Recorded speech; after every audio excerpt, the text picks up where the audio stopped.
Hi guys and girls, this is a screencast about finding mu or sigma from the normal distribution. So normally we would say that x is distributed normally depending on mu and sigma, but if we don't know one of those then we can't use our inbuilt calculator functions to find anything. So what we have to do is then relate it back to z values.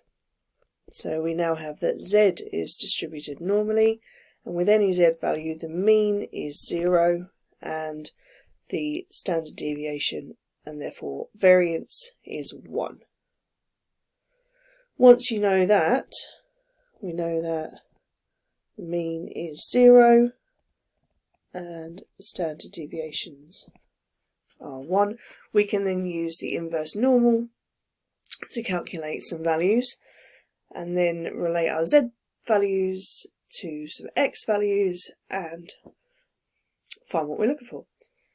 So that'll probably make a bit more sense when I do some examples. So if we go with, we have example number 1. So x is distributed normally where mu is unknown and the variance is 1.2 squared. Now it's also telling me that the probability of being greater than 3.4 is equal to 0.2. So we have a distribution with an unknown mean, but we do know that if we have 3.4 here, this section is going to be 0.2.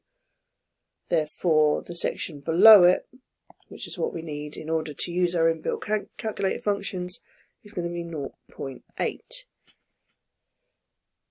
So, we need to now relate this to a z value. We know that z is distributed normally, mean 0, standard deviation 1. We know that the area that we are looking for, our p-value, is 0.8. So what you can do now is go to your calculator functions. I haven't got an on-screen calculator, but you do need to go to your distributions, find inverse normal, put your p-value or your area as 0.8, mean or mu as 0, and sigma as 1. And that will give you a z value of 0.8416 to 4 decimal places. Now if you remember, the z value is defined as x minus mu over sigma. Well, we know now that that is going to be 0.8416. That's equal to mu, x is the value that we are trying to work with, so we're working with the 3.4 minus mu over root, just 1.2. Right. So we're going to multiply by 1.2. We have 0.8416 times 1.2 is 1.00992. That's 3.4 minus mu. So if we do 3.4 minus 1.00992, we are going to get our value for mu. Minus 1.00992 is, to 3 significant figures, it's 2.39. There we go. One more for you.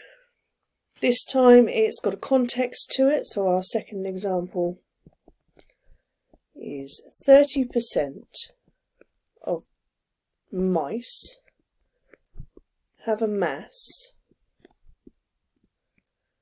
that is greater than 65 grams. And we're also told that 20% of mice have a mass that is less than 40. We are asked to estimate mu and sigma. Find mu and sigma. Okay, so let's put this into something slightly nicer. We're going to assume that it's got normal distribution. We know that the probability of your mass being greater than 65 grams is 0.3. We know that, not mu, just m, probability of it being less than 40 is 0.2. So in our distribution,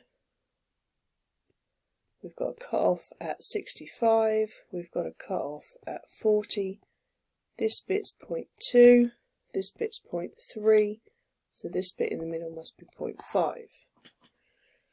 Now, in order to do this using our inverse functions, I've got to do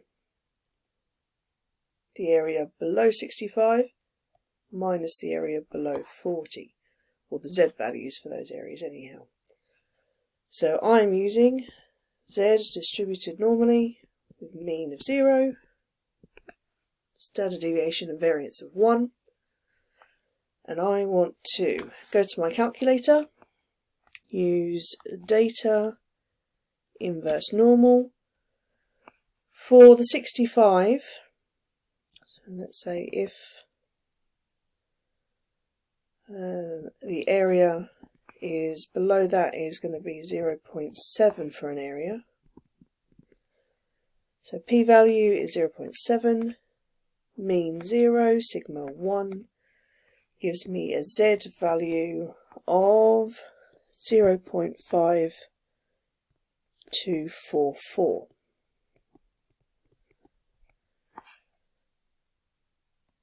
Now, if we look at the 0.4, we know that the area below 0.4 is 0.2. So solve again. Area of 0.2, mu and sigma as they were. This gives me a z value of negative 0.08416. And that's to 4 decimal places for both of those. So we can now turn those z values back into x values. So if I take, I'm going to call that 1 and call that 2, take the first one, z, so 0.5244 is equal to x, well the x value at that point was 65, minus mu over sigma. Same with the second one, we get negative 0.8416. And the x value at that point was 40, excuse me, minus mu over sigma. Multiply through by sigma.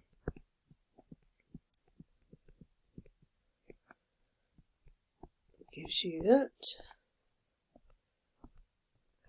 And on the other one, give you this. And then by simultaneous equations, I would take one away from the other. So I'm going to do equation 1, take away equation 2. Yeah, that's going to work out nicely, I think. Let's work that one out. So we're going to do 0.5244. It's a minus minus, so I'm going to be adding 0.8416. That's going to give me 1.366 sigma, which is equal to, and then I've got 65 take away 40 is 25. And then mu, take away minus mu, so adding mu gives me 0. So sigma is going to be 25 over 1.366. 25 over 1.366 is 18.3 to 3 sig fig. Then if we look at any of those, we can sub that back into, I'm going to go into equation 1. So 0.5244 is equal to 65.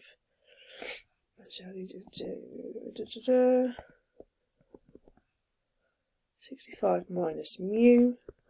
So 65 minus mu is going to be equal to 18.3 times 0.5244 is 9.59652. So 65 minus the 9.56 is going to give me mu. So mu is going to be 65 minus the answer is 55.4 to 3 SFG. And we were working in maths, so these should be written as grams. There you go.